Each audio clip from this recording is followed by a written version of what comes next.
हमारे चैनल को सब्सक्राइब करें और बेल आइकन दबाएं। अल्हम्दुलिल्लाह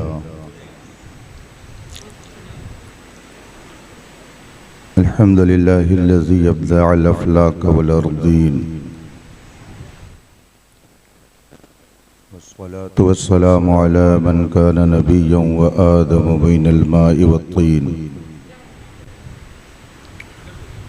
व अला आलिहि तय्यबीन व अस्हाबिहिल मुतहहरीन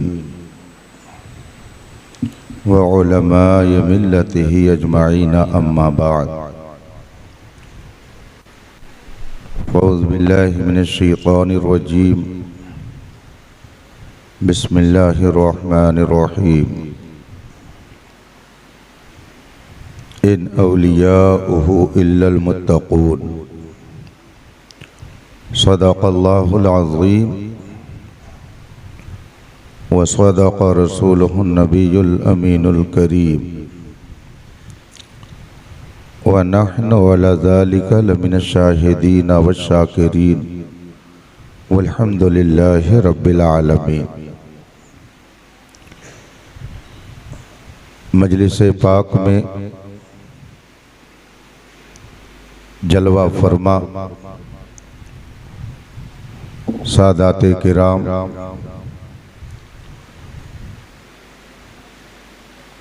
उलमाए इज़ाम, तलबे उलूम नबूवत, हाज़रीन बावक़ार, अस्सलामु अलैकुम व रहमतुल्लाहि ताला व बरकातुहू।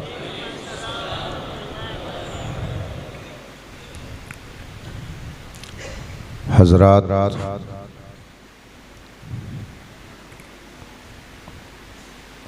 इस वक्त हम और आप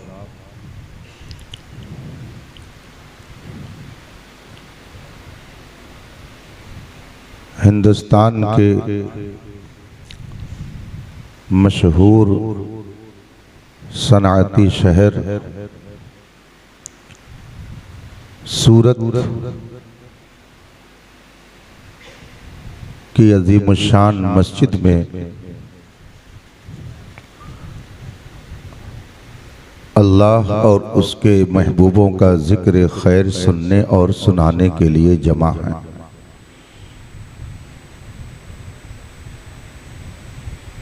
काबिले मुबारकबाद हैं आप सब हज़रात कि अपने कीमती वक्त को आपने जिक्र खैर में लगा रखा है। रब ताला अपने महबूबों के तुफैल आप सबकी इस शिरकत को शर्फ कबूल अता फरमाए।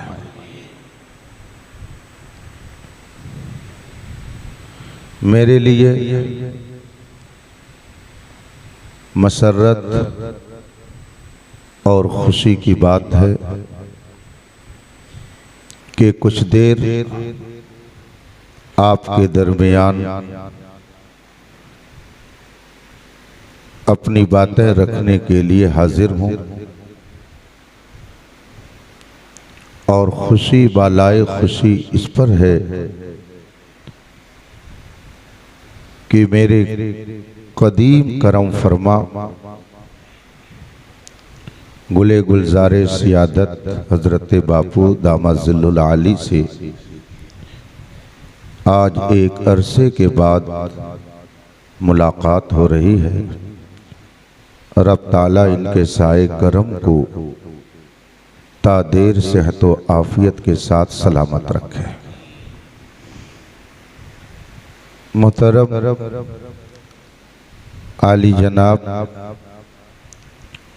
सेठ अलहाज शहंशाह हुसैन बरकाती साहिब ने इस प्रोग्राम में शिरकत के लिए मुझसे गुजारिश की। आज मुझे शहर कटक उड़ीसा में रहना था, मगर किसी वजह से वो प्रोग्राम मुलतवी हुआ। तो मैंने सेठ साहब की दावत पर शिरकत का वादा कर लिया और इस वक्त आपके दरमियान हूं।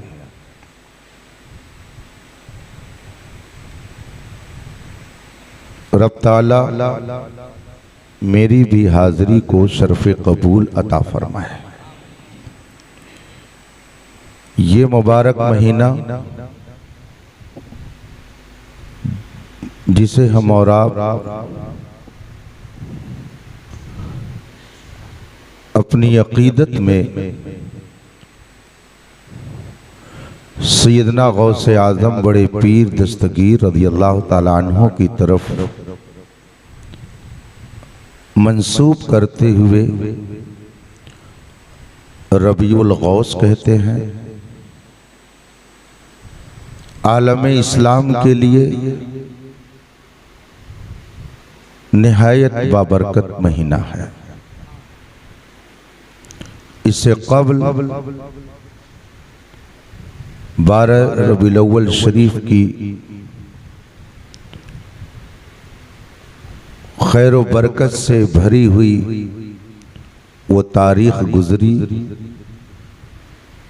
जिसमें आपने अपने गुलामी का सबूत देते हुए खुशियों का इजहार किया। उस मुबारक महीने के जाते ही इस महीने ने हम पर साया डाला और सैयदना गौसे पाक रज़ियल्लाहु ताला अन्हु के फैज़ व बरक़ात को लेने के लिए हमने और आपने दामन फैला दिया। थोड़ी देर मैं इसी हवाले से आपके दरमियान कुछ बातें रखने की जसारत करूंगा।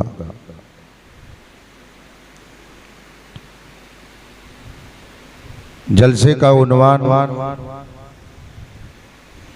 जश्न गौसे आज़म और उर्से अहसनुल उलमा है। मेरा अपना तरीक़ा है कि मैं जिस खित्ते में जाता हूँ वहाँ के दाई हजरात से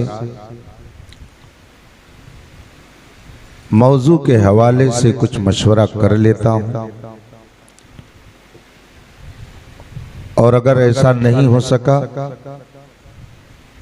तो जिस उन्वान से इजलास मुनाकिद होता है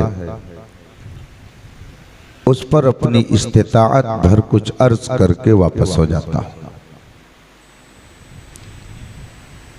वो सब हजरात मुबारकबादी के काबिल हैं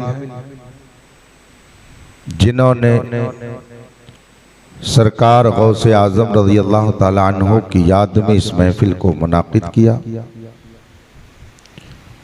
किसी भी तरह से इसमें शिरकत की, हिस्सा लिया और इस वक्त अपने उस अजीम मुहसिन की बारगाह में खिराज अकीदत पेश करने के लिए यहाँ पर हाजिर हैं।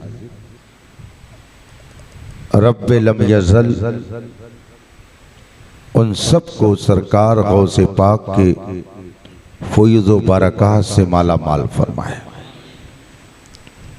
रात का काफी हिस्सा गुजर चुका है, मुझे इस बात का एहसास है, इसलिए बहुत ज्यादा देर मैं आपको बंदिश में नहीं रखूंगा। आइए मुस्तफ़ा जाने रहमत सरवरे कायनात फ़ख्रे मौजूदात नबी मुकर्रम शफ़ी मुअज़्ज़म सल्लल्लाहु अलैहि वसल्लम की बारगाह क़ुद्स में दुरूद व सलाम का नजरान अक़ीदत पेश करें और पढ़ें। अल्लाहुम्मा सल्लि अला सय्यदना व मौलाना मुहम्मद मादिल जूद वल करम व आलिल किराम अजमईन। हजरात,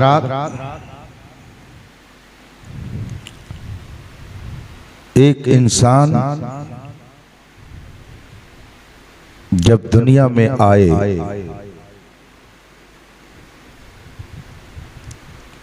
और शऊर समझ की मंजिल पा जाए तो उसके लिए सबसे पहले क्या चीज जरूरी है? आप अगर उलमाए किराम की खिदमत में हाजिरी थे तो आपको वो इस बात की खबर देंगे कि एक बच्चा जब शऊर की मंजिल पर आ जाए तो सबसे पहले उसके लिए जरूरी है कि वो अपने खालिक व मालिक को पहचाने और वो यह अकीदा रखे कि इस कायनात को एक हस्ती ने बनाया है,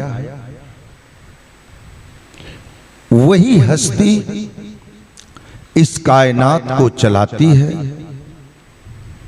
और इस कायनात में जो कुछ होता है सब उसी की मशीयत और इरादे से होता है। वही लायक इबादत है, उसके अलावा कोई इबादत और परस्तिश के लायक नहीं है। वो हमेशा से है और हमेशा रहने वाली जात है। उसी ने सब बनाया मगर उसे किसी ने नहीं बनाया। इसको अकीदे तौहीद कहा जाता है। ये सिर्फ मुसलमान के लिए लाजिम नहीं, जो इंसान दुनिया में आया उसके लिए एक खुदा को मानना लाजिम है। अब अगर कोई नहीं मानता है तो इसकी अपनी बात है और जो मान लेता है ये उसके किस्मत की बात है। खुदा का शुक्र है कि हमें ये दौलत मिली और हमने अकीदे तौहीद को अपने दिल में बसाया। ये मस्जिद, ये अजान, ये तकबीर, ये जमाअत, ये नमाज, ये रुकू और सजदा, ये सब इस बात की गवाही दे रहे हैं कि हमारा अकीदा यही है कि अल्लाह एक है और उसका कोई शरीक नहीं है। ये अकीदे तौहीद है। हर पैदा होने वाले को शऊर में आने के बाद इसका मानना लाजिम है। अल्लाह ने अपने करम से हमें यह दौलत अता फरमाई, लेकिन उसकी मशीयत, उसका इरादा, उसने ये चाहा कि अगर मुझे माना जाए तो जिसे मैं मानता हूं लोग उसे भी माने, मैं जिसे चाहता हूं लोग उसे भी चाहें।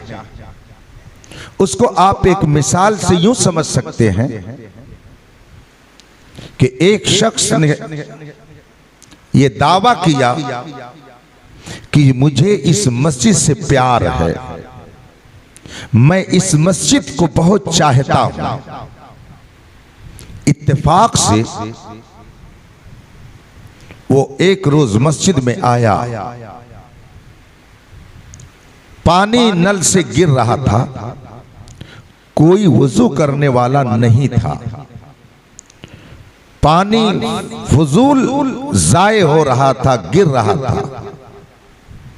उस आदमी ने देखा उसने बंद नहीं किया, मस्जिद में चलाया। एक शख्स ने देखा और उसने कहा कि तुम तो ये दावा करते हो कि मुझे इस मस्जिद से बहुत लगाव है, इस मस्जिद से मुझे प्यार है, मैं इसको चाहता हूं, इस मस्जिद से मेरा दिल लगा हुआ है, मगर चाहत और प्यार की ये कौन सी अदा है कि मस्जिद का पानी जाय हो रहा है और तुमने उसको बंद नहीं किया? उसने जवाब दिया कि मैंने ये दावा किया है कि मुझे मस्जिद से प्यार है। किसी मुफ्ती साहब से पूछ लीजिए, वो बताएंगे कि टोटी मस्जिद है। मुझे मस्जिद से प्यार है। पानी का नाम मस्जिद नहीं है, नल का नाम मस्जिद नहीं है। आप मुझे बताइए कि उसका जवाब सही है कि गलत है? टोटी का नाम, नल का नाम, पानी का नाम मस्जिद नहीं है, उसका जवाब सही है। लेकिन क्या आप उसके जवाब से मुतमईन हो जाएंगे? आप फौरन कहेंगे कि जनाब, अगरचे आपने दावा किया है कि मुझे मस्जिद से प्यार है, मैं मस्जिद को चाहता हूं, लेकिन इस चाहत का तकाजा यह है कि जो चीज मस्जिद से मुताल्लिक हो उसको भी चाहा जाए। जिसका ताल्लुक मस्जिद से है उसको भी आप चाहें। नल अगरचे मस्जिद नहीं है, पानी अगरचे मस्जिद नहीं है, लेकिन पानी मस्जिद का तो है, नल मस्जिद की तो है। अब अगर आप ये उसको जवाब देंगे तो वो खामोश हो जाएगा और एक अक्ल वाला इसको समझ जाएगा कि अगर किसी जात से आपको प्यार है तो उस जात से प्यार का तकाजा है कि उस जात का जिस से ताल्लुक है उससे प्यार किया जाए। आला हजरत फरमाते हैं, या खुदा तुझ तक है सबका मुंतहा, सबका मुंतहा खुदा की जात है। 1 लाख कमो बेश 2 लाख 24,000 अंबिया आए, सब खुदाए वहदहू ला शरीक की पहचान कराने आए, सब बंदों को खुदा तक पहुंचाने आए। जितने अंबिया, जितने रसूल, जितने वली आए, सबका मतलूब खुदा की जात है। सूफियाए किराम इसीलिए अपनी महफिलों में, चिल्ला में, अपने खलवत कदों में ये वजीफा बताते हैं, ला मतलूबा इल्लल्लाह, ला महबूबा इल्लल्लाह, ला मौजूदा इल्लल्लाह। इसका मतलब यह है कि खुदा के अलावा हमारा कोई मतलूब नहीं, खुदा के अलावा हमारा कोई महबूब नहीं। महबूबे हकीकी खुदा, मतलूबे हकीकी खुदा, सबका मुंतहा खुदा।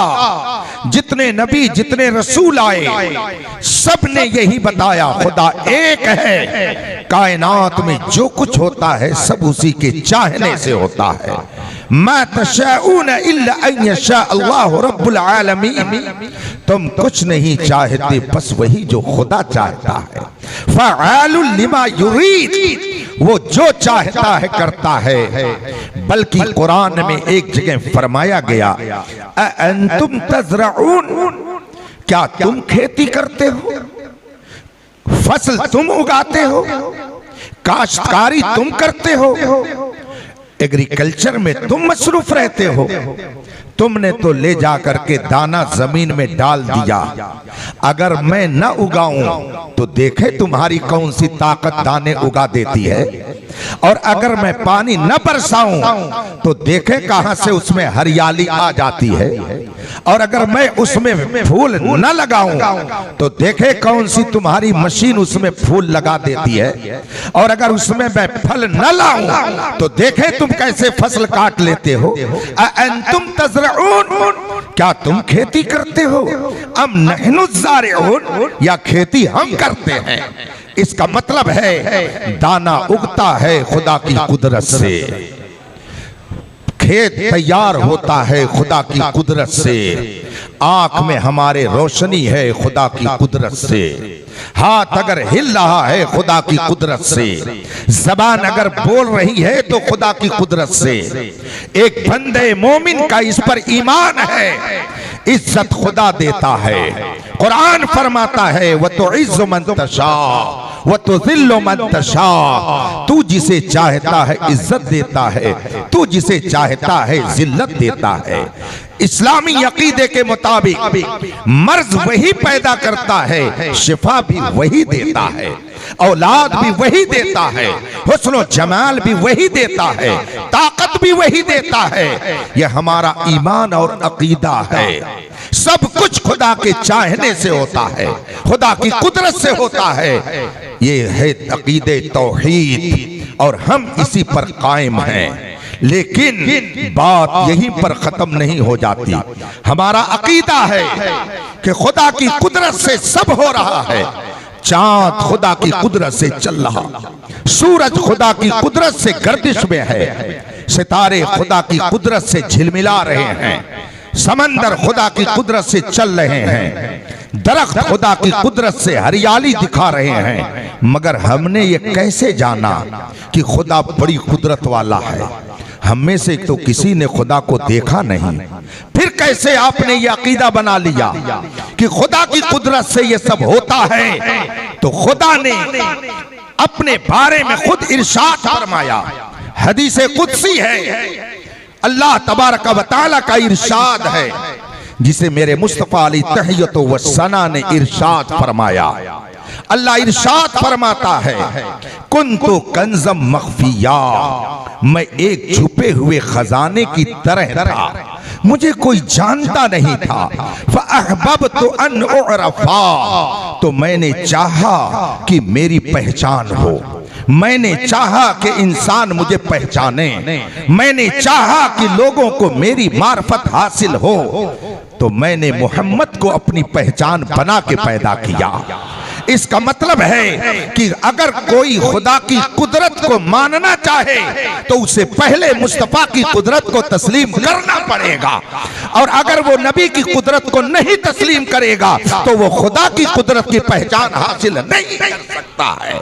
इसीलिए इमाम अहमद रजा फरमाते हैं, बखुदा खुदा का यही है दर, नहीं और कोई मफर मकर, जो वहां से हो यही आके हो, जो यहाँ नहीं तो वहां नहीं।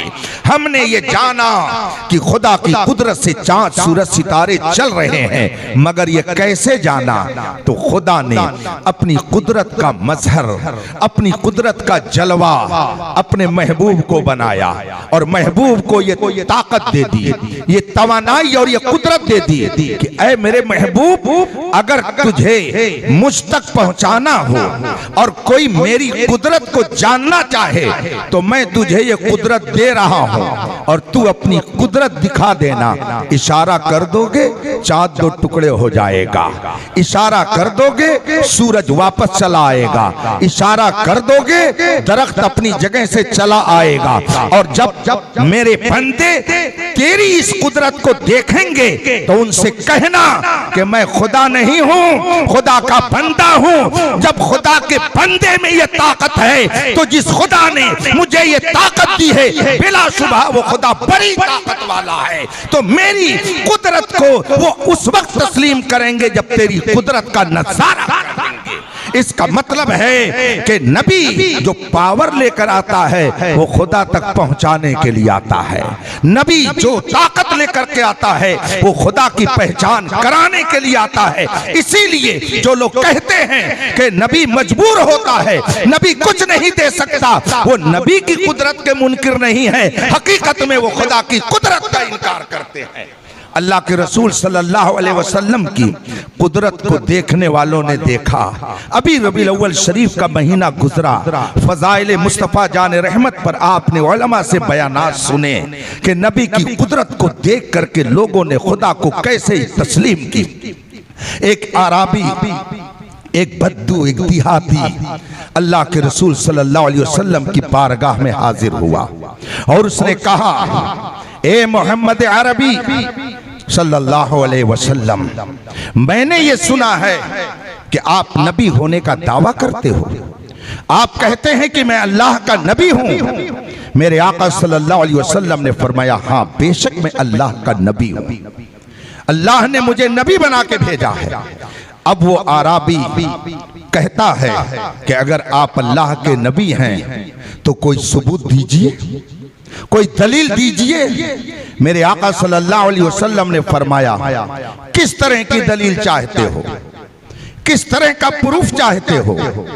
उसने कहा, ये सामने खजूर का बाग है, क्या इसमें से कोई खजूर आकर आपकी नबुवत की गवाही दे सकती है? मेरे मुस्तफा ने फरमाया, जाओ जाओ और किसी भी खजूर से तुम कह दो तुझको मोहम्मद अरबी बुला रहे हैं। इससे मालूम यह हुआ कि काफिर भी ये समझता है कि जो अल्लाह का नबी होता है वो मजबूर नहीं होता है। अगर ये अल्लाह के नबी होंगे तो इनको पावर जरूर मिला होगा। इसीलिए तो आला हजरत ने फरमाया, सूरज उल्टे पांव पलटे, चांद इशारे से हो चाक, अंधे नजदी देख ले कुदरत रसूलुल्लाह की। एक काफिर भी ये जानता है कि नबी मजबूर बना के नहीं भेजा जाता, वो खुदा की तरफ से पावर लेकर के आता है। चुनांचे उस बद्दू, उस देहाती ने खजूर के एक खूशे की तरफ जाकर के मुखातिब होके कहा, चलो तुझको मोहम्मद अरबी बुला रहे हैं। हदीस में है कि वो खजूर का खूशा, वो गुच्छा जमीन पे फौरन टपक गया और फिर जैसे कोई आदमी चलता है ऐसे ही कूदते हुए वो नबी की बारगाह में पहुंच गया और जाने के बाद कहता है, अशहदु अल्ला इलाहा इल्लल्लाह व अशहदु अन्ना मुहम्मदन अब्दुहु व रसूलुहु। मैं गवाही देता हूं कि अल्लाह के अलावा कोई माबूद नहीं और गवाही देता हूं कि आप अल्लाह के रसूल हैं। इतना सुनना था कि उस बद्दू आराबी ने भी कहा, अशहदु अल्ला इलाहा इल्लल्लाह व अशहदु अन्ना मुहम्मदन अब्दुहु व रसूलुहु। इसका मतलब है उस काफिर ने नबी की कुदरत को देखा तो खुदा को तस्लीम कर लिया। नबी की कुदरत इसलिए होती है ताकि उस कुदरत के जरिया खुदा की कुदरत को तस्लीम किया जाए। हमारा अकीदा है अल्लाह से कोई शय पोशीदा नहीं है, वो दिल के अंदर भी जानता है और बाहर की चीज भी जानता है। मगर आप में से किसी ने आजमाया है कभी खुदा को कि खुदा अंदर की भी जानता है और बाहर की भी जानता है? खुदा आलिमुल गैब व शहादा है। आप में से किसी ने आजमाया है खुदा को? कैसे आपने ये अकीदा बनाया कि खुदा वो है जिससे कोई शय पोशीदा नहीं है? खुदा आलिमुल गैब व शहादा है। इसको आपने कैसे जाना? इसको भी मानने के लिए दरबारे नबी में जाना पड़ेगा। इसीलिए अल्लाह अपने नबियों को गैब दे करके भेजता है ताकि कभी अगर जरूरत पड़े खुदा के आलिमुल गैब व शहादा बताने की तो नबी अपना इल्म जाहिर कर दे और दुनिया वालों को बता दे कि मैं खुदा नहीं हूँ, खुदा का बंदा हूँ। जब मेरी ये ताकत और मेरा ये इल्म है तो मेरे इल्म को देख करके तुम्हें खुदा के इल्म गैब का इकरार कर लेना चाहिए। चुनांचे मुझे याद है बुखारी शरीफ की हदीस है, एक यहूदी जिसने रसूल पाक सल्लल्लाहु अलैहि वसल्लम की नबूवत के बारे में सुना।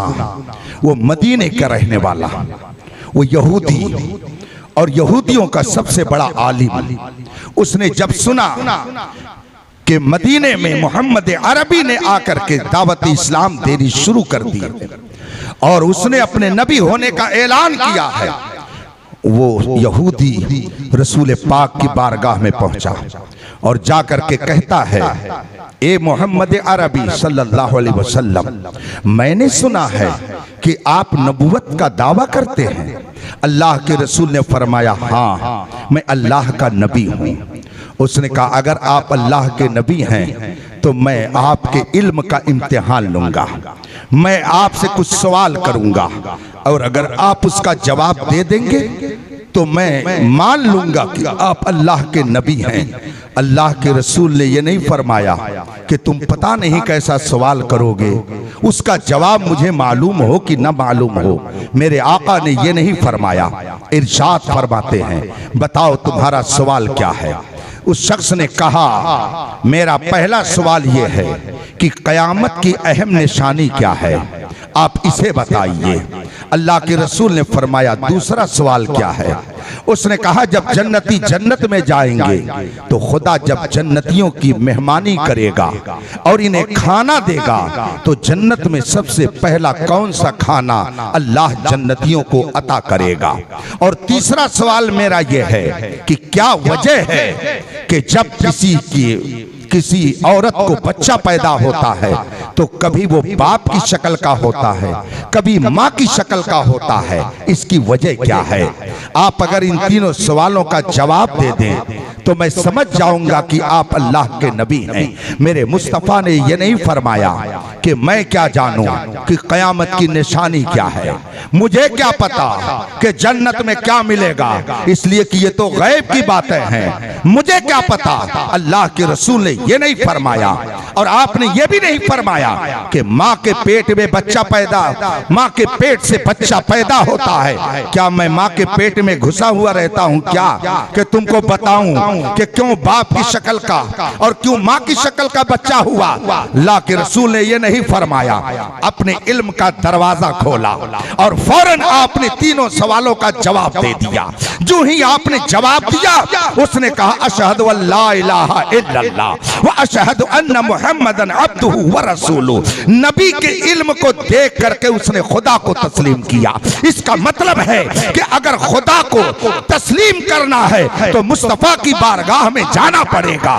नबी के इल्म को देख करके उसने ये कह दिया कि आप आम इंसान नहीं हो, बेशक अल्लाह ने आपको नबी बना के भेजा है। नबी के इल्म गैब को देखकर उसने खुदा की वहदानियत का इकरार कर लिया। मगर इतनी ही पर बात बस नहीं हुई, बल्कि वो आगे कहने लगे।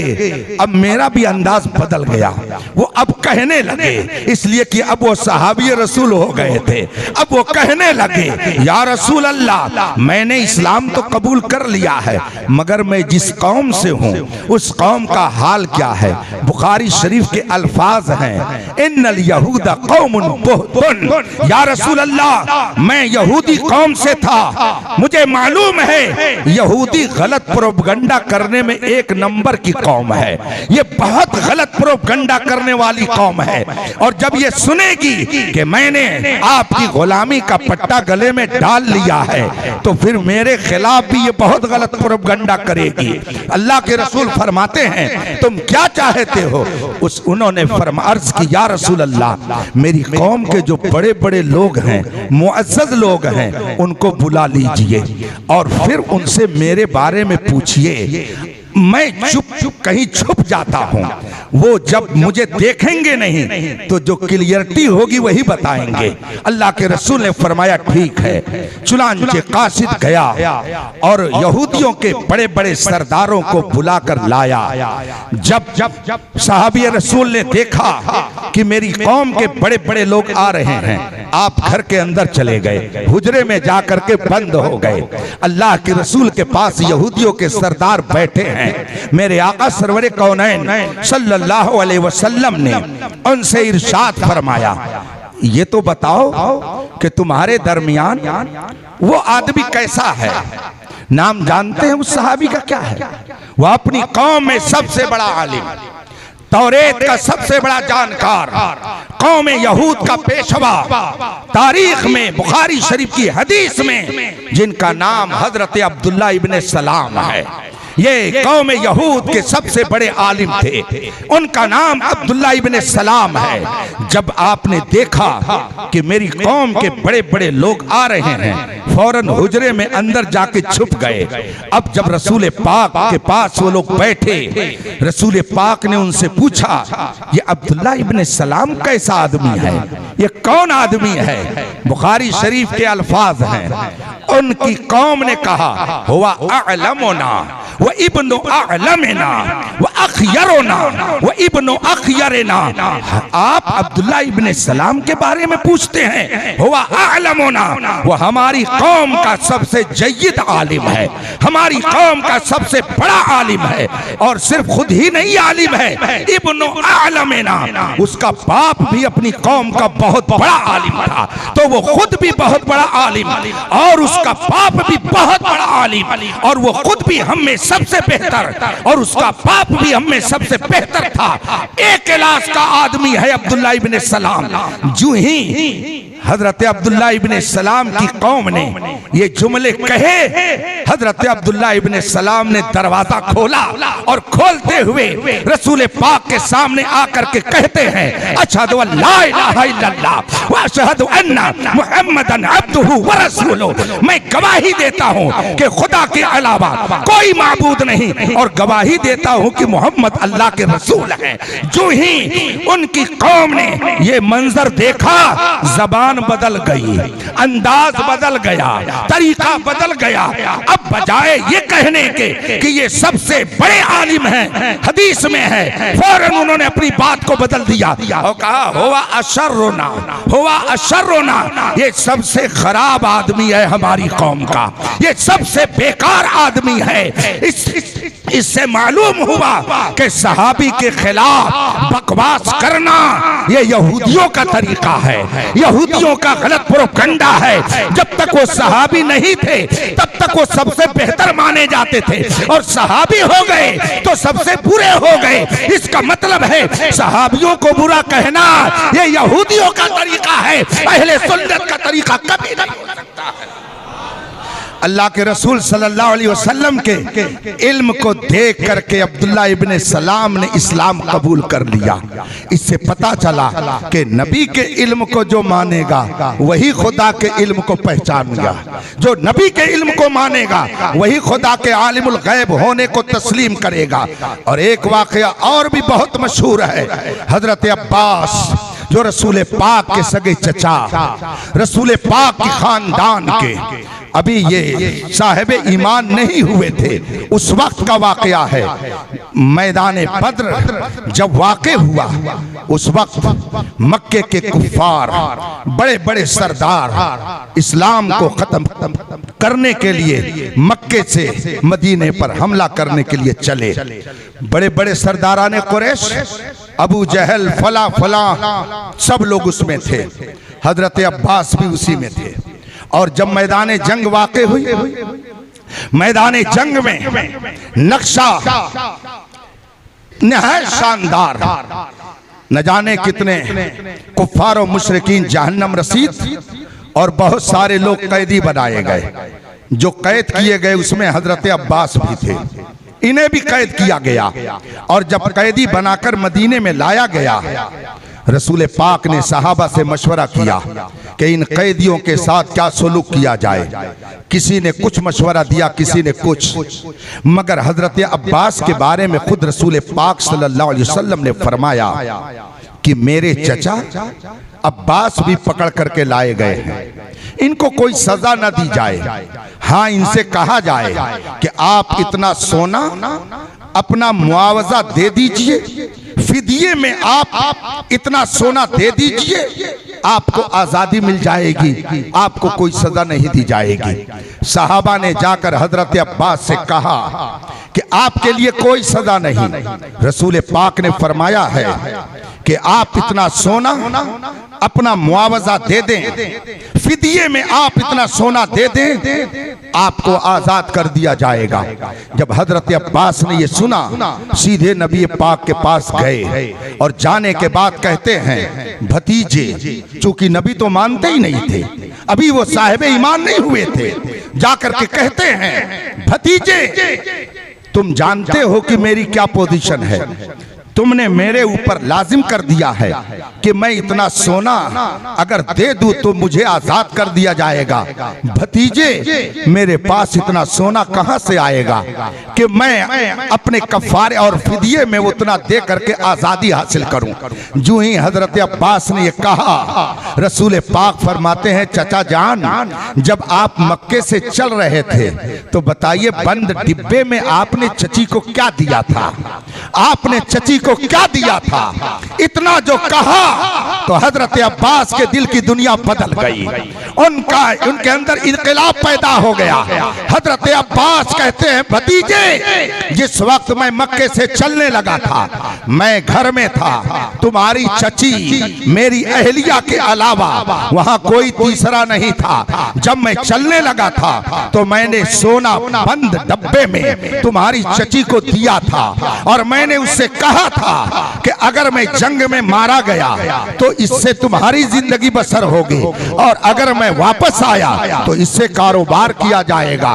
भतीजे, जब मैं मक्के से निकल रहा था, घर में मैंने अपनी बीवी को जब ये सोना दिया था, मेरे और उसके अलावा वहां कोई तीसरा नहीं था। तू मक्के की हालत को मदीने में बैठ करके अगर देख रहा है तो मैं गवाही देता हूं, तू अल्लाह का नबी है और खुदा एक है जिसने तुझे नबी बना करके भेजा।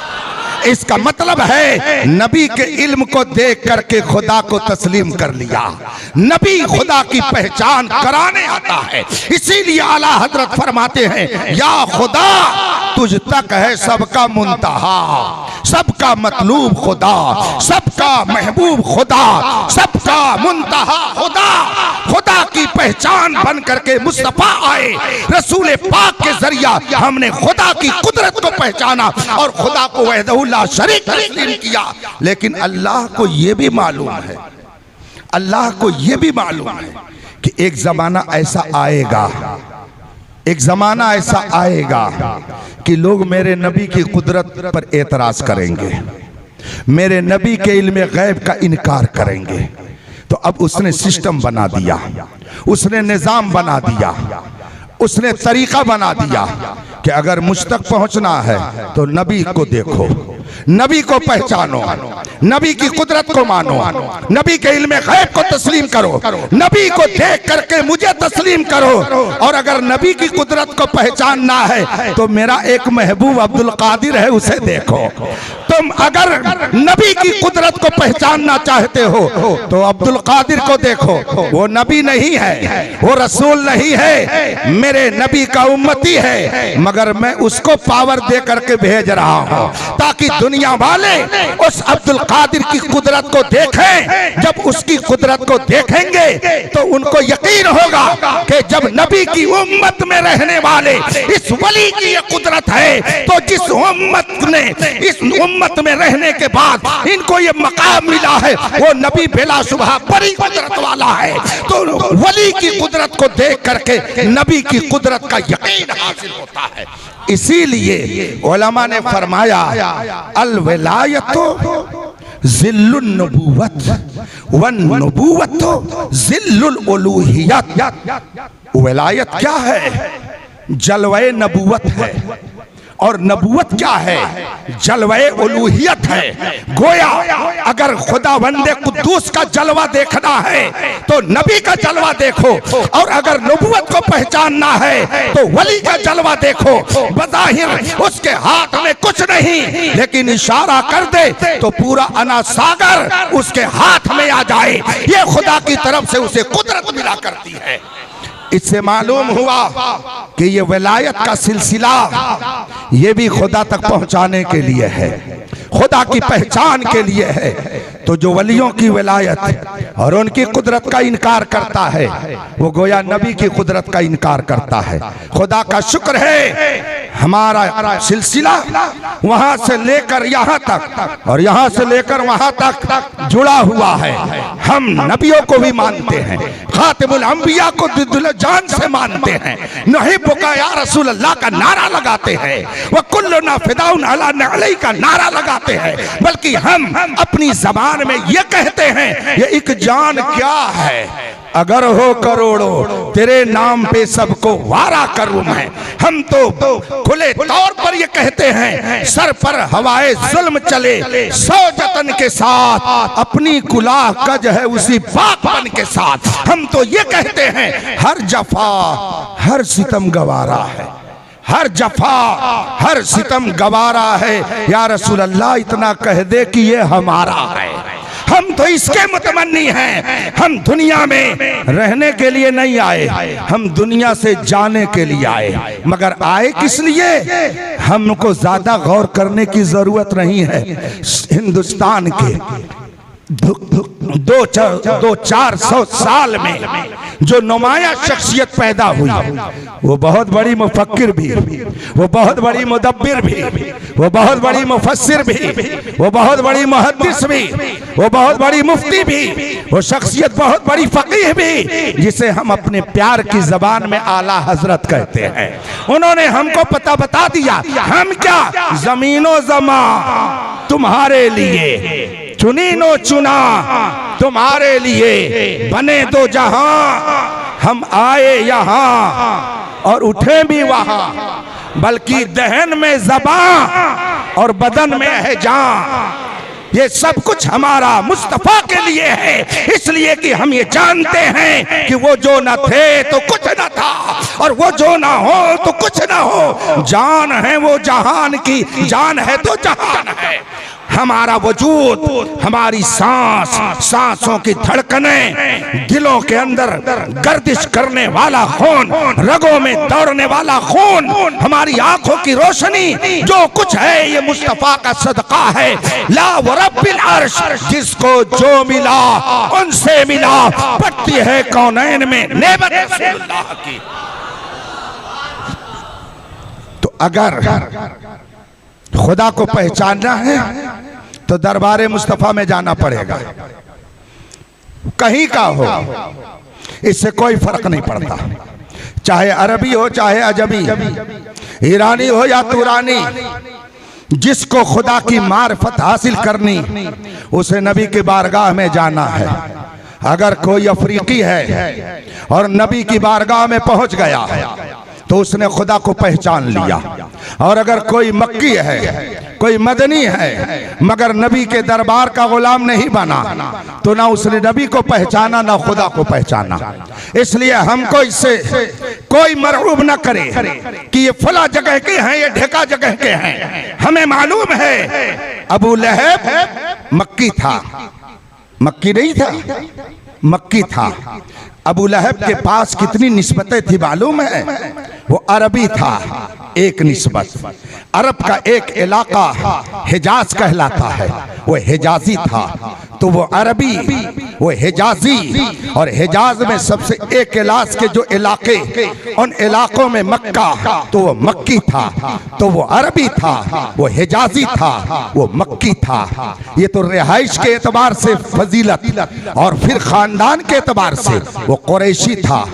कुरैशी ही नहीं बल्कि हाशमी था, हाशमी ही नहीं हजरत अब्दुल मुत्तलिब का बेटा, तो वो मुत्तलिबी था। ये 6 निस्बतें लगी, और उसके हुस्न का क्या आलम था, खूबसूरत कैसा था। आप जानते हैं अबू लहब का नाम क्या था? अबू लहब का नाम अब्दुल उज्जा था। अबू लहब उसका नाम नहीं है, अबू लहब कह करके मक्के के लोग उसे पुकारते थे। और क्यों ये कह करके पुकारते थे? तारीख में, तफसीर में ये लिखा हुआ है, वो इतना खूबसूरत था कि उसका चेहरा बिल्कुल सुर्ख अंगारे की तरह दिखता था। लहब के माने शोला के होते हैं, अबू लहब का मतलब हुआ शोले वाला, यानी उसका चेहरा इतना हसीनो जमील था, लगता था जैसे आग का अंगारा उगल रहा है। इसीलिए मक्के के लोग उसको अबू लहब कहते थे। तो इतनी निस्बतों के साथ वो हुस्नो जमाल वाला भी था। और इतना ही नहीं बल्कि कुरान करीम के फरमान के मुताबिक मा अगना अन्हु मालुहु, गोया वो माल वाला भी था। और उसके साथ साथ वमा कसब, जो उसने कमाई की, यानी वो दौलत वाला प्रॉपर्टी वाला भी था, तो उसके पास ये 9 निस्बतें लगी हैं। और इतना ही नहीं, बल्कि मक्के का मामूली इंसान नहीं था, वो कोई फकीर और कल्लाश नहीं था, वो मक्के के सरदारों में था। तो ये 10वीं निस्बत है। इतनी निस्बतें उसके पास हैं। इन सारी निस्बतों के बावजूद चूंकि वो मुस्तफा का गुलाम नहीं बना, इसलिए 1400 साल से दुनिया कह रही है तब्बत यदा अबी लहब, अबू लहब का हाथ टूट जाए। इससे पता ये चला, चाहे कोई अरबी हो, चाहे कोई अजमी हो, चाहे कोई करशी हो, चाहे कोई मक्की हो, इससे कोई फर्क नहीं पड़ता है। अबू लहब सब था, मुस्तफा का वफादार नहीं था, तो उस पर लानत है। और मेरे बिलाले हबशी, सुबहान अल्लाह, न अरबी हैं, न हिजाजी हैं, न मक्की हैं, न हाशमी हैं, न मुत्तलिबी हैं, न मदनी हैं, मगर मोहम्मदी हैं। तो 1400 साल में पूरी दुनिया में उनका कोई जवाब नहीं हो सका। इसीलिए तो डॉक्टर इकबाल कहता है कि मोहम्मद से वफा तूने तो हम, ये जहां चीज है क्या लौह कलम, मोहम्मद का वफादार जो होगा वही दुनिया का सरदार बनेगा। अबू लहब हमारा सरदार और बिलाले हबशी, सुभान अल्लाह, अल्हम्दुलिल्लाह। इसीलिए हुजूर शेर बेशैल सुन्नत फरमाया करते थे, प्यारे हबीब को पुकार, प्यारे नबी का नाम ले, दामने मुस्तफा में आ, पाए रसूल थाम ले। तो जब दामने मुस्तफा में आएगा तो होगा क्या? Tension free, no tension, no problem. जो नबी के दामन में आ गया कोई टेंशन नहीं, ढूंढा ही कर। सुभान अल्लाह। प्यारे रजा पे कुर्बान जाऊं, अच्छे रजा पे कुर्बान जाऊं, जिसने सिखाया नामे मोहम्मद। क्या खानवादा है, क्या घराना है, इश्क रसूल की कैसी तहरीक चल रही है। हुजूर मुफ्ती आजम के अशार पढ़िए तो सुभान अल्लाह, हुजूर हुज्जतुल इस्लाम के पढ़िए तो माशाअल्लाह, और मेरे ताज शरिया के पढ़िए तो सुभान अल्लाह। नबी मुख्तारे कुल हैं, जिसको जो चाहे अता कर दे, ज़मीं को आसमां कर दे, सरैया को सला कर दे।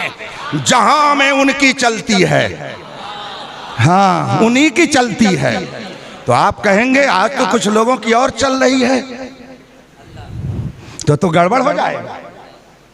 सरकार ताजुश शरिया फरमाते हैं जहां में, और आज दूसरों की चल रही कि नहीं चल रही है? कुछ लोगों की चल रही कि नहीं चल रही? हजरत बापू साहब, मैं मदीना शरीफ गया तो इत्तेफाक से एक साहब दुबई से आए हुए थे उमरा करने के लिए।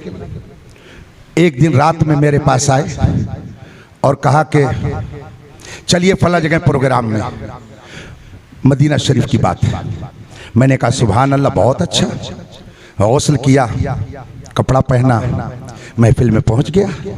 देखा तो एक हाल है, प्रोग्राम चल रहा था, ऐसे एक पिलर के पीछे में बैठ गया। कोई उसमें से मुझ गरीब भुत्यार को पहचानता रहा होगा, उसने आकर के कहा आगे चलिए बैठिए। मैंने कहा नहीं, मैं यहीं बैठूंगा। कुछ देर बैठा रहा। एक साहब बयान कर रहे थे, उनका बयान ख़त्म हुआ तो एक साहब ने नज़्म पढ़नी शुरू की। तो उन्होंने कहा यहाँ बप्पा का सिक्का चलता है, यहाँ बप्पा का सिक्का चलता है। तो मैं समझ ही नहीं पा रहा था कि क्या कह रहा है। कुछ देर के बाद जो मुझे लेकर गए थे, मैंने उनसे पूछा ये बार बार क्या कह रहे हैं, यहाँ बप्पा का सिक्का चलता है? तो कहा हजरत ये कह रहे हैं आप बापू का सिक्का चलता है।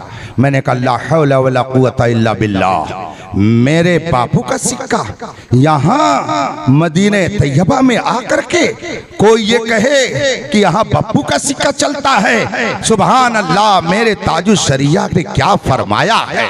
कोई अपने बापू की चलाता है तो चलाता रहे, याद रखिएगा जो अपनी चलाना चाहेगा उसकी नहीं चल सकती है, और जो मुस्तफा के दीन की चलाएगा तो मुस्तफा का दीन भी चलेगा, उसकी भी चलेगी। मेरे ताजुल शरिया अपनी नहीं चलाते थे, वो बबागे दोहल कहते थे जहां में उनकी चलती है वो दम में क्या से क्या कर दे। जहां में उनकी चलती है तो जो अपनी चलाएगा उसकी नहीं चलेगी।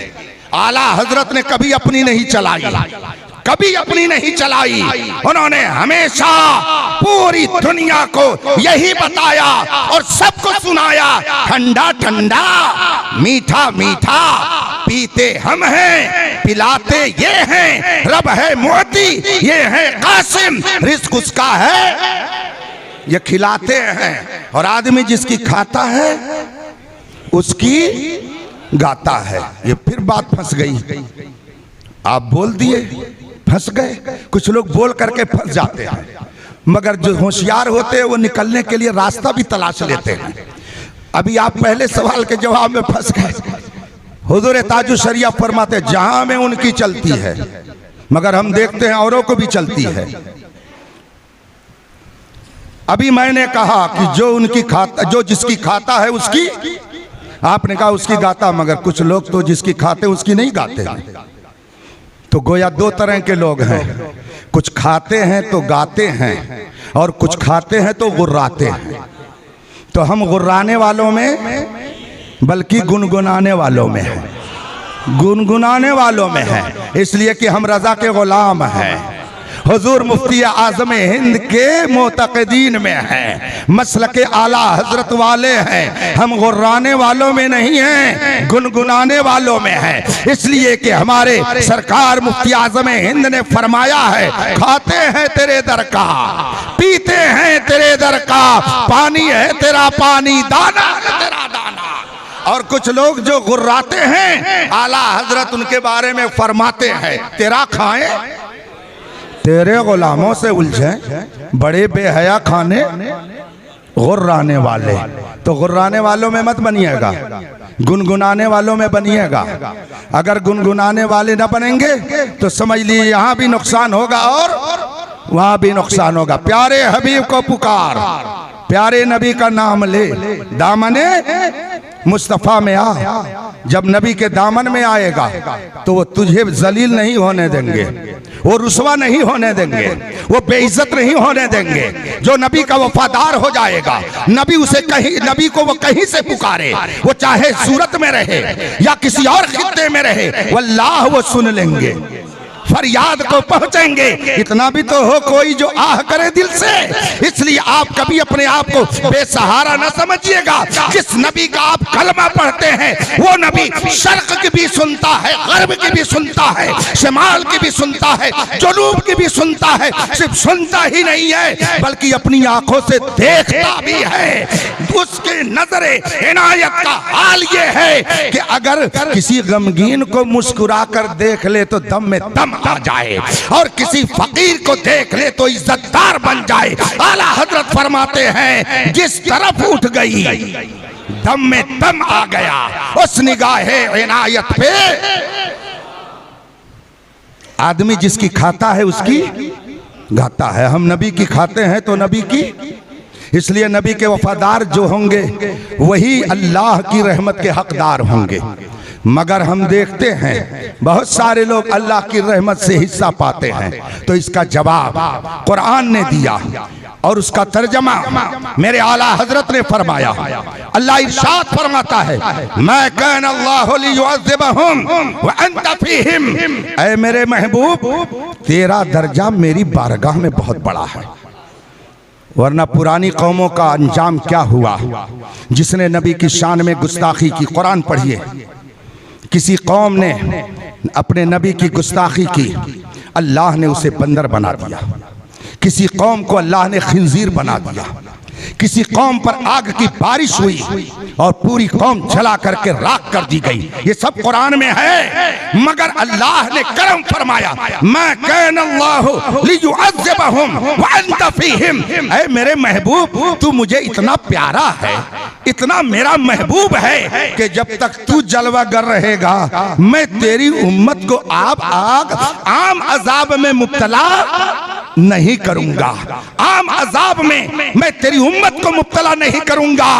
तेरी बदौलत मैं मुजरिमों को भी माफ कर दूंगा इस दुनिया में। तभी तो आला हजरत ने फरमाया, नजदी उसने तुझको मोहलत दी कि इस आलम में है काफिरों मुर्तद पे भी रहमत रसूलुल्लाह की। तो जिसे कुछ मिल रहा है वो मेरे नबी के सदके में मिल रहा है। मगता तो है मगता, कोई शाहों में दिखा दो जिसको मेरे सरकार से टुकड़ा न मिला हो।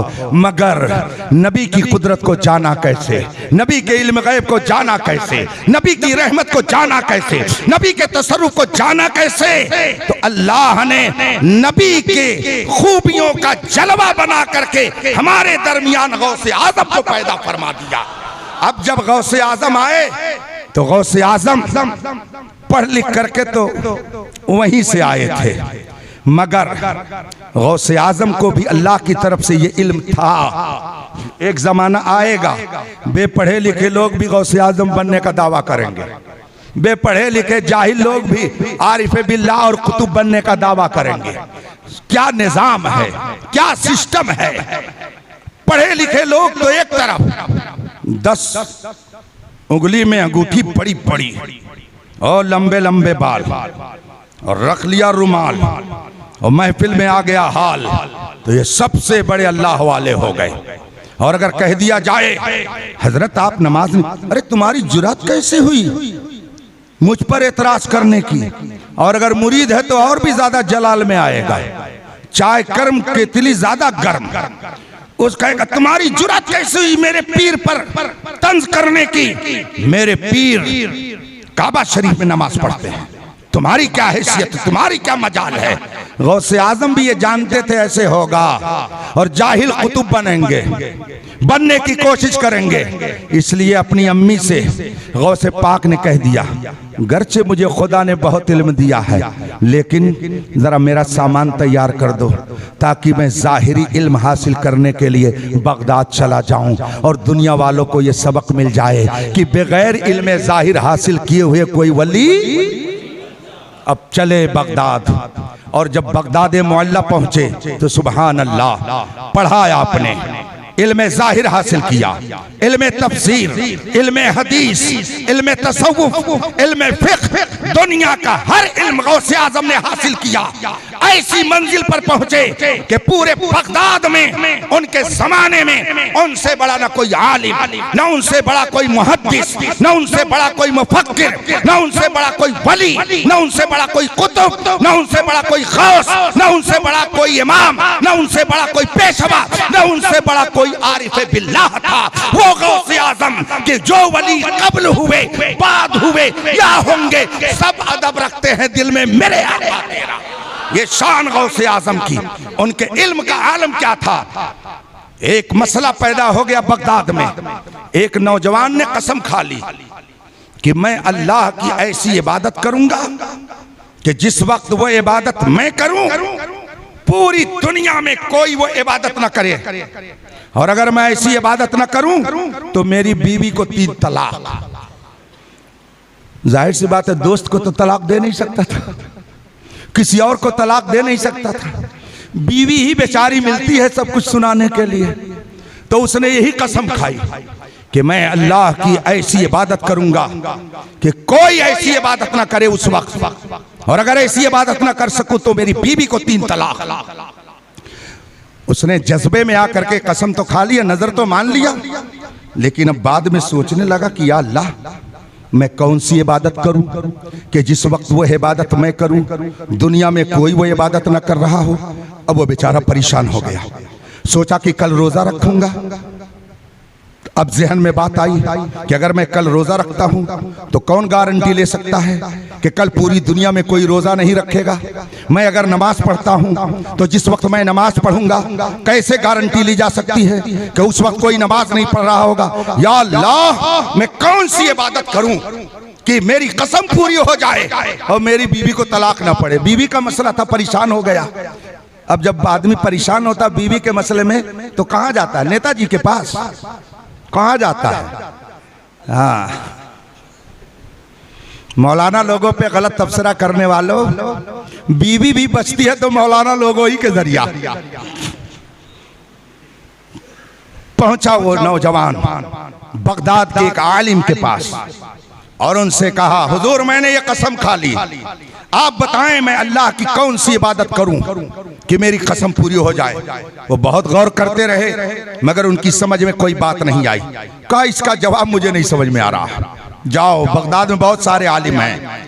कहा ठीक है। अब दूसरे के पास पहुंचा, उन्होंने भी कह दिया इसका जवाब मुझे नहीं मालूम। मैं कौन सी इबादत बताऊं तुझे कि जिस वक्त तू वो इबादत करे कोई दुनिया में ना कर रहा हो? कौन इसकी गारंटी ले सकता है? तीसरे के पास पहुंचा, उन्होंने भी यही जवाब दिया मगर उन्होंने एक हल बता दिया। कहा कोई इसका जवाब नहीं दे पाएगा, बड़े पीर साहब के पास जाओ, इसका जवाब गौसे पाक ही देंगे, गौसे आजम के अलावा इसका कोई जवाब। कहा अच्छा। अब पहुंचा गौसे आजम के पास, सरकार गौसे आजम इरशाद फरमाते हैं, अच्छा तो ये मसला तुम्हारे लिए बहुत मुश्किल है। कहा हुजूर बहुत परेशान हूं, बचा लीजिए मुझे भी मेरी बीवी को भी, वरना 3 तलाक पड़ जाएगी, जिंदगी अजीरन हो जाएगी। सरकार गौसे पाक ने फरमाया बहुत आसान तदबीर है, इसका जवाब बहुत आसान है। कहा हुजूर जल्दी बताया जाए। गौसे पाक फरमाते हैं बगदाद से सफर करो और चले जाओ खाने काबा, चले जाओ मक्के, खाने काबा के सामने खड़े हो जाओ और जितने लोग वहां पर तवाफ कर रहे हों सबको रोक दो, सबको रोक दो और तुम तवाफ करना शुरू कर दो।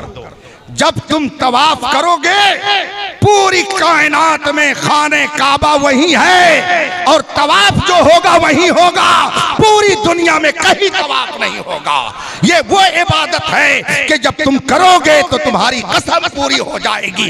वो शान है मेरे सैयदना गौसे आजम के इल्म फज़ल की। जब बड़े बड़े मुफ्ती उलमा जवाब देने से कासिर हो जाते हैं, मेरे गौसे पाक मुश्किल हल करते नजर आते हैं और अपने मुरीदों पर करम कैसा फरमाते हैं। सुभान अल्लाह। फरमाते हैं मुरीदी ला तखफ, ला तखफ, डरने की जरूरत नहीं है, डरना नहीं।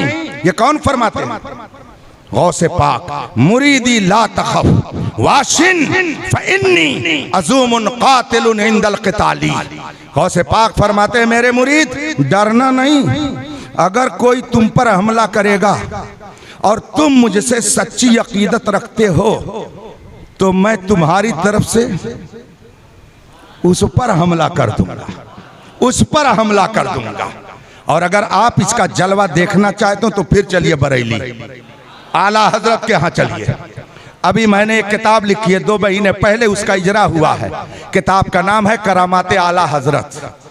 पढ़िएगा इस किताब को, और भी ज्यादा आपके जज्बात में, आपकी अकीदत में इजाफा हो जाएगा।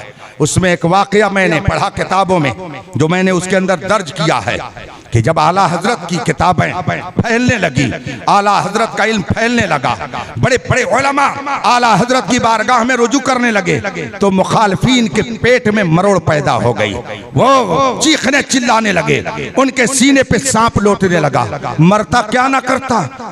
कुछ लोग सोचते हैं न रहे बांस न बजे बांसुरी। हमारे देहात में मसल है, खत्म कर दो, मामला ही खत्म हो जाए। आला हजरत को मार डालने के लिए 2 नौजवानों को तैयार किया गया, 2 नौजवानों को तैयार किया गया। और वक्त क्या मुंतखब किया गया? कहा पहले देखो सुबह से शाम तक उनके मामूलात क्या हैं। आला हजरत सारे कामों से रात में फारिग होकर 11:15 बजे के करीब अपनी मस्जिद में तशरीफ ले जाते और 12:15 बजे तक वजीफा करते तन्हाई में। उसके बाद में घर में चले जाते। लोगों ने जब पता लगा लिया कि ये टाइम उनकी तन्हाई का है, दो नौजवानों को तैयार किया, कहा जाओ काम तमाम करके आ जाओ। जाओ। दो नौजवान तैयार होकर के रात में आला हजरत की गली में पहुंचे। आला हजरत वजीफा करके बाहर हुए। जब बाहर आप घर की तरफ जाने लगे तो पीछे से वो दोनों नौजवान भी चल पड़े कि अपना काम कर जाएं, लेकिन आला हजरत के साथ पीछे पीछे वो चलते रहे। उनकी हिम्मत न हुई कि आला हजरत पर हमला कर सके। आला हजरत अंदर तशरीफ ले गए और ये दोनों वहीं से वापस हो गए। सुबह को जिन लोगों ने भेजा था उनके पास पहुंचे। अब आगे उनका जो बयान है वो मैं आपको सुना रहा हूं। जिन लोगों ने भेजा था उनके पास पहुंचे और उनसे जाकर के कहा तुम्हारा मजहब गलत, तुम्हारा अकीदा गलत, तुम्हारा तरीका गलत। सच्चे मौलाना अहमद रजा हैं, सच्चे मौलाना अहमद रजा हैं। मैं उनके पास तौबा करने के लिए जाता हूं। तुम्हारा मजहब गलत, मैं इससे तौबा करता हूं और जाऊंगा मैं मौलाना अहमद रजा के पास। लोगों ने पूछा आखिर बात क्या है, उन्होंने तुम्हें क्या समझा दिया? कहा कुछ नहीं, किसी ने कुछ नहीं समझाया, हमने जो अपनी आंखों से देखा है वो हम बता रहे हैं। कहा क्या देखा?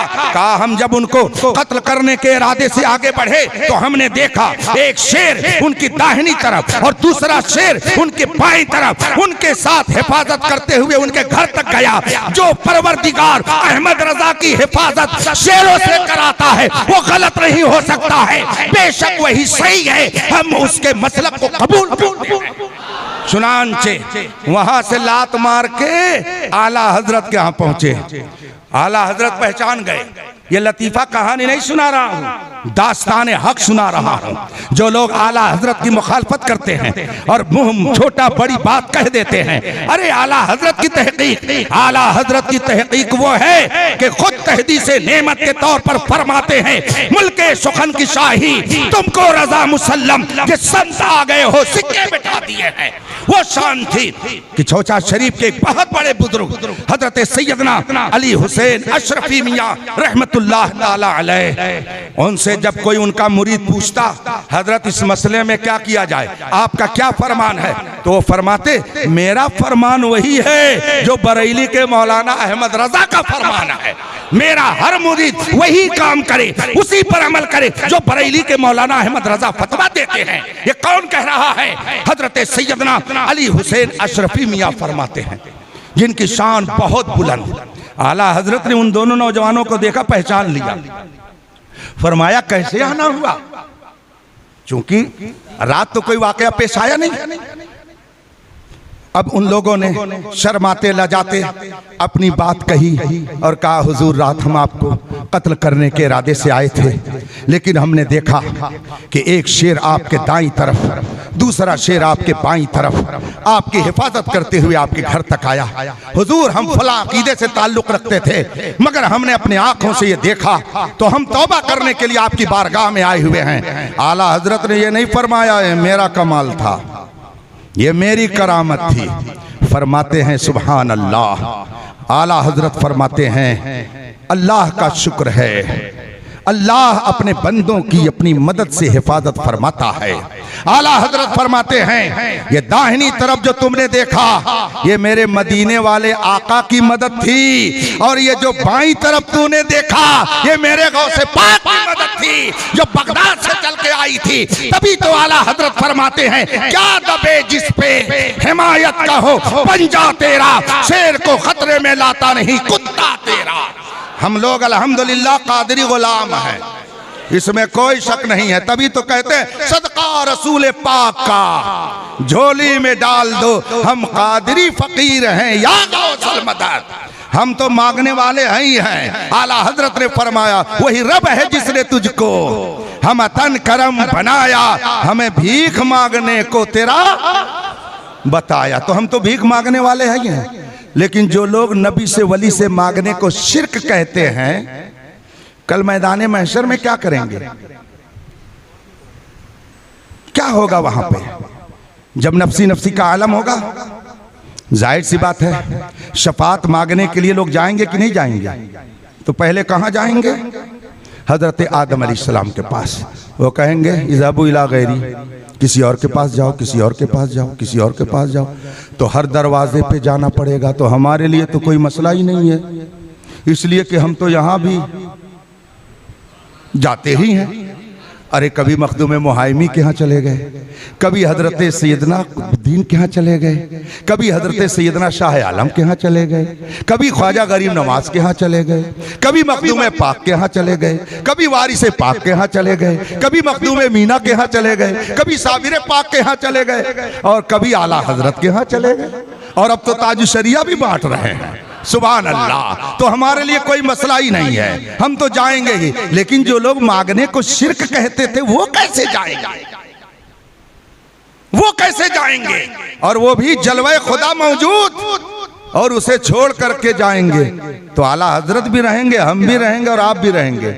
तो आला हजरत फरमाते हश्र में हम भी सैर देखेंगे। सैर माने जानते हैं? तमाशा। क्या होगा? तमाशा। हश्र में हम भी सैर, नजदी आज उनसे इल्तिजा न करे। आज इल्तिजा नहीं करता है, मांगता नहीं है, मगर वहां जलवे खुदा को छोड़ करके नबियों के पास जाएगा। तब वहां हम लोग पूछेंगे, बता ये शिर्क है कि नहीं शिर्क है? तू तो दुनिया में शिर्क कहता था, अब क्या कहेगा? खुदा को छोड़कर वली और नबी के पास जाता है। तो हमारे लिए कोई मसला नहीं, हम तो यहाँ भी मांगने के आदी है, वहां भी मांगेंगे। बल्कि आला हजरत के भाई हजरत हसन बरेलवी ने हमको खुशखबरी दी है, ढूंढाई करें, ढूंढाई करें सदरे कयामत के सिपाही, वो किसको मिले जो तेरे दामन में छुपा हो। तो हमारे लिए कोई मसला नहीं है। हम तो गौसे पाक से भी मांगते हैं, ख्वाजा पाक से भी मांगते हैं, वारिस पाक से भी मांगते हैं, मखदूम मीना से भी मांगते हैं, मखदूम मुहाइबी से भी मांगते हैं। ये सब अल्लाह ने अपने दरबार तक पहुंचने के लिए गुलदस्ते तैयार कर दिए हैं। तो हमारे लिए तो सहारा है। लेकिन वो क्या करेंगे? तो जब उनका तमाशा होगा तो आला हजरत तो चूकने वाले नहीं है भैया। ये रजा के नेज़े की मार है कि अदू के सीने में किसे चारा जोई का वार है कि ये वार वार से। हाँ, तो वहां क्यों शफात मांगने जाएंगे? ताकि जन्नत में चले जाएं। इसीलिए तो शफात मांगेंगे ताकि शफात हो जाए और जन्नत में चले जाएं। तो आला हजरत फरमाएंगे तुझसे और जन्नत से चल मुनाफिक दूर हो, हम रसूलुल्लाह के, जन्नत रसूलुल्लाह। मगर जन्नत, शफाअत, जन्नत की बहारें, अल्लाह की रज़ा, ये सब अगर मिलेगी तो मुस्तफ़ा के सदक़े में मिलेगी। वो जहन्नम में गया जो उनसे मुस्तगनी हुआ है खलीलुल्लाह को हाजत रसूलुल्लाह की। दुनिया में अगर आप आए हैं तो आपका मकसद दौलत कमाना नहीं है, ये मंजिल नहीं है, ये रास्ता है, ये रास्ता है। मंजिल तो और है। मंजिल और रास्ते का फर्क समझ लेना चाहिए। जो मंजिल और रास्ते का फर्क नहीं समझता वो कामयाब नहीं होता। मेरे बड़े पीर साहब ने मंजिल को भी समझा और रास्ते को भी समझा। मंजिल मकसूद तक जो पहुंच जाता है, जानते हैं, जो जितनी ऊंचाई पर होता है उसको दुनिया उतनी ही नजर आती है। मैं इतनी ऊंचाई पर हूं, ये साहब नीचे बैठे हैं, इनको आप लोग नहीं दिखेंगे, मगर मैं आप लोगों को, और जो देखिए ऊपर बैठे हैं, इधर ऊपर कहीं बैठ जाए तो वो सबको देखेंगे कि नहीं देखेंगे। और अगर कोई फ्लाइट में बैठ जाए, पहले हेलीकॉप्टर फिर फ्लाइट का नाम लीजिए, पहले हेलीकॉप्टर बैठ कर के ऊपर जाएगा तो नीचे का दूर तक नक्शा नजर आएगा कि नहीं आएगा? तो जो और ऊपर जाएगा तो उसे और दूर तक नजर आएगा, है ना? तो जो जितनी ऊंचाई पर होता है उसको उतनी ही दूर की चीज नजर आती है। बड़े पीर साहब फरमाते हैं, रअयतु इला बिलादिल्लाहि जमा का खरदलतिन अला हुक्म इत्तिसाली। तुम नबी की बात करते हो, नबी के बारे में कहते हो, वो क्या देंगे? वो पीछे की खबर नहीं रखते। नबी तो बहुत बड़े दर्जे की शख्सियत है। गौसे पाक फरमाते हैं, मैं पूरी रूए जमीन को ऐसे ही देखता हूं जैसे कि हाथ की हथेली पे राई का दाना देखा जाता है। ये क्यों? इसलिए कि जो जितनी ऊंचाई पर होता है उसको उतनी ही दूर तक की चीज। तो बड़े पीर साहब बहुत ऊंचाई पर हैं, बहुत ऊंचाई पर हैं। वो सिर्फ गौस नहीं, गौसे आजम हैं। वो सिर्फ कुतुब नहीं कुतुबुल अख्ताब हैं, वो सिर्फ वली नहीं इमामुल औलिया हैं, वो सिर्फ गौस नहीं गौसुल अगवास है, वो सिर्फ हमारे मुरीद पीर नहीं बल्कि शेखुल सकलैन हैं, वो जिन्नों इंस के शेख और पीर हैं, वो सिर्फ इंसानों के नहीं वो जिन्नातों के भी पीर हैं। बल्कि फरमाया गया कि जिन्नात तो जिन्नात है, गौसे आजम को अल्लाह ताला ने बास फरिश्तों का भी पीर बना दिया। वो शान है गौसे आजम रजी अल्लाह ताला अन्हो की। आंख वाले तेरे जलवे का तमाशा देखे, दीदे कोर को क्या आए नजर क्या देखे। अल्लाह ताला हमें गौसे आजम का शैदाई बना के रखे। हमारे बुजुर्गों में हुजूर सैयदना अहसनुल उलमा रज़ियल्लाहु ताला अन्हु, हो सकता है आप में से भी कुछ लोगों ने दीदार किया हो, मगर नौजवानों ने तो नहीं देखा होगा। हमारे बापू ने अगर देखा तो सुभान अल्लाह, मगर मैंने देखा है। हुजूर अहसनुल उलमा का दीदार मैंने किया है, और जिस वक्त मैंने दीदार किया अजब शान से गुफ्तगू फरमा रहे थे, और आज भी मेरे कान में उनकी रस घोलती आवाज मौजूद है। मैं जिस वक्त पहुंचा माराहरा मुकद्दसा अपने एक शागिर्द को मुरीद कराने के लिए, हजरत कुर्सी पे जलवा फरमा थे, इत्तेफाक से एक खातून आ गई। हम चंद लोग खड़े थे। हुजूर अहसनुल उलमा रज़ियल्लाहु ताला अन्हु नसीहत फरमा रहे थे। उसी दौरान सर उठा के हम लोगों को देखा, हमने दस्तबोसी की, हजरत ने खैरियत पूछी, वो औरत उसी में आ गई। हजरत ने फरमाया, ये जुमले थे हजरत के, क्या बताएं, ये औरतें मानती नहीं हैं, मज़ारों पे घूमती रहती हैं, हक वही है, ये जुमला है हुजूर अहसनुल उलमा का, हक वही है जो मेरे आला हजरत ने जुमलुन नूर में फरमाया। नहीं समझ सके आप, जुमलुन नूर आला हजरत की एक किताब है, उसमें आला हजरत ने यह तहरीर फरमाया है कि औरतों को मज़ारात पे जाना जायज है कि या नाजायज। उस किताब का नाम है जुमलुन नूर फी नही निसाई अन ज़ियारतिल क़ुबूर।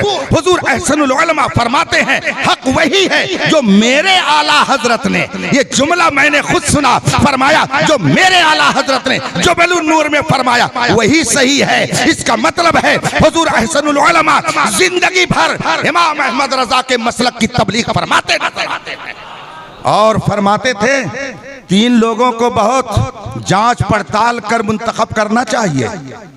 हुजूर अहसनुल उलमा रहमतुल्लाह अलैह ने फरमाया है, अगर एडवोकेट लायर वकील मुकदमा लड़ने के लिए आपको करना है तो होशियार वकील कीजिएगा।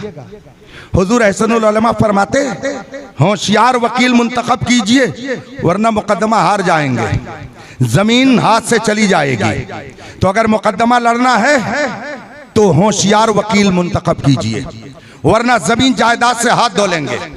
और अगर आपको अपनी जान बचानी है, दवा इलाज कराना है, तो हर कसो नाकस को अपना डॉक्टर मत बनाइएगा। हुजूर अहसनुल उलमा रहमतुल्लाह ताला अलैह फरमाते थे कि डॉक्टर अगर मुंतखब कीजिएगा तो बहुत सोच समझ करके, वरना जान से हाथ धो बैठिएगा। और आगे फरमाते कि अगर मजहबी रहनुमा मुंतखब करना है तो बहुत सोच समझ करके, वरना ईमान से हाथ धो बैठिएगा, ईमान से हाथ धो बैठिएगा। और आगे फरमाते कि अल्हम्दुलिल्लाह खानकाहे बरकातिया ने अपना पेशवा बहुत चुन करके मुंतखब किया है। वो पेशवा कौन है? फरमाते आला हजरत फाजिल बरैलवी की जात है। हमने अपना पेशवा बहुत ही चुन करके मुंतखब किया है। इसीलिए अगर कोई आला हजरत के खिलाफ एक जुमला कहे, हुजूर अहसनुल उलमा उससे अपनी निगाह इनायत फेर लिया करते। अल्लाह तबारका व तआला हमें इन बुजुर्गों के फैज़ व बरक़ात से माला माल फरमाए और उनके नक्शे कदम पर चलने की तौफीक अता फरमाए। सैयदना गौसे पाक की महफिल में हम और आप बैठे हैं, बगदाद मोहल्ला से जलवे हमारी आंखों में आ रहे हैं। आप में से बहुत सारे लोग होंगे जिन्होंने बगदाद मोहल्ला की ज़ियारत की है। ये फ़कीर भी उन्हीं लोगों में से है जिसने गौसे पाक के यहाँ एक मौके पर 11वीं शरीफ में शिरकत की है और वहाँ अपनी आँखों में नूर को बचाने के लिए बहुत सारा मौका अल्लाह के करम से हासिल किया है। आखिरी बात कह के मैं आपसे रुखसत हो जाऊँगा। मेरी अपनी आदत है, अब मैं बार बार नाम नहीं लूंगा वरना कुछ लोग गलत समझ जाएंगे। जो इदारे के जिम्मेदार या जो तलबा जमदा शाही के पढ़ने वाले हैं या पढ़ चुके हैं वो जानते हैं, मैं अपना वक्त ज़ाय नहीं करता, पढ़ने लिखने ही में मैं अपना वक्त लगाता हूँ। यही वजह है कि सफ़र के बावजूद हर साल 2-1 किताबें मैं लिखता हुआ लोगों को पेश कर देता हूँ। तकरीबन 2 दर्जन से ज़्यादा किताबें मैं लिख चुका हूँ जो दुनिया भर में फैली हुई है, लोग पढ़ते हैं। उनमें से बाज़ किताबें ऐसी हैं जिसके 10-10 एडिशन अब तक शाये हो चुके हैं, खुदा का करम है। ये सब दारुल उलूम अलीमिया के खाते में जाता है। बहुत बड़ी वहाँ की लाइब्रेरी है, तकरीबन 50,000 किताबें वहाँ की लाइब्रेरी में मौजूद हैं। जिस टॉपिक पर जो पढ़ना चाहे वहाँ पर उसके लिए सहूलत मौजूद है। अल्लाह ताला अराकीन और जिम्मेदारान को और खिदमत की तौफीक अता फरमाए। मेरी आदत है मुताला करने की, पढ़ने की। मैं बस में, ट्रेन में, प्लेन में पढ़ता ही रहता हूँ। अब तो मोबाइल की सहूलत है, मैं अपने नौजवानों से भी कहूँगा आला हजरत की किताब पढ़िए, बुजुर्गों की किताबें पढ़िए। आप पबजी और इसमें उसमें अपने वक्त को ज़ाय मत कीजिए। ईमान के लुटेरे न जाने किसकी शक्ल में इस वक्त सोशल मीडिया में बैठ करके आपके ईमान को बर्बाद करने में लगे हुए हैं। मैं एक रोज़ खानकाह मुअल्ला से बाहर निकला, असर की नमाज पढ़ करके ज़रा निकल गया टहलने के लिए, ज़ियारत करने के लिए। तो देखा खानकाह शरीफ के पास जो रोड गुजरता है उसके बगल में एक चाय की दुकान है। वहाँ मैं चला गया तो देखा वहाँ पर आधी दुकान में किताब है और आधी दुकान में चाय के लिए सारा इंतज़ाम है। मैंने उससे जाकर के कहा हाज़ा मकतब? उसने कहा नाम, ये मकतब है, कुतुब खाना है। मैंने किताबें देखनी शुरू की तो उसमें एक किताब थी जिसका वरक ऊपर का फटा हुआ था मगर नाम पढ़ने में आ रहा था वसाया शेख अब्दुल कादिर अल जिलानी, यानी हुजूर सैयदना गौसे पाक की वसीयतें इसमें दर्ज हैं। सैयदना गौसे पाक ने क्या क्या वसीयत की है उसमें वो लिखी हुई है। मैंने नाम देखा, फौरन उस किताब को मैंने खरीद लिया। उस वक्त यहाँ इंडिया के एतबार से बहुत मामूली कीमत, लेकिन वहाँ के एतबार से 30,000 दीनार उसकी कीमत थी। मैंने 30,000 दीनार, उस वक्त का जंग के बाद का वाक़या है ये, मैंने खरीद लिया और कमरे में आकर मैं उसको पढ़ने लगा। मैंने उसका मुकदमा शुरू में जो चैप्टर के लिखा रहता है मैंने उसको पढ़ना शुरू किया। एक बगदाद के प्रोफेसर ने उसमें कुछ लिखा था, मैं उसको पढ़ने लगा। एक जगह जब मैं पहुंचा तो मेरी आंखें छलक गईं, मेरी आंखों से आंसू जारी हो गए और खुशियों में दिल मचल उठा। उसमें उस प्रोफेसर ने लिखा था कि यूं तो पूरी दुनिया में सैयदना गौसे पाक के मानने वाले पाए जाते हैं, मगर सबसे ज्यादा किस मुल्क के लोग गौसे आजम से मोहब्बत करते हैं। तो जिक्र करते करते उसमें जिन मुल्कों का नाम लिया था, दूसरे नंबर पर उसने हिंदुस्तानी मुसलमानों का नाम लिया था। मैंने दिल में सोचा, हे इमाम अहमद रजा, तेरा कितना बड़ा हम पर एहसान है कि तुमने गौस से हमको ऐसा जोड़ दिया कि हम अपनी दुआ में भी कहते हैं कादरी कर, कादरी रख, कादरियों में उठा कदर अब्दुल कादिर कुदरत नुमा के वास्ते। और माला हजरत ने जिंदगी भर कहा कि हिंद में रह के भी देता रहूं पहरा तेरा, मेरी किस्मत की कसम खाए सगाने बगदाद। तो अल्हम्दुलिल्लाह हिंदुस्तान के मुसलमानों का अगर बगदाद मुअल्ला में तारुफ है तो गौसे आजम के गुस्ताखों के साथ नहीं बल्कि गौसे आजम के वफादारों के साथ है।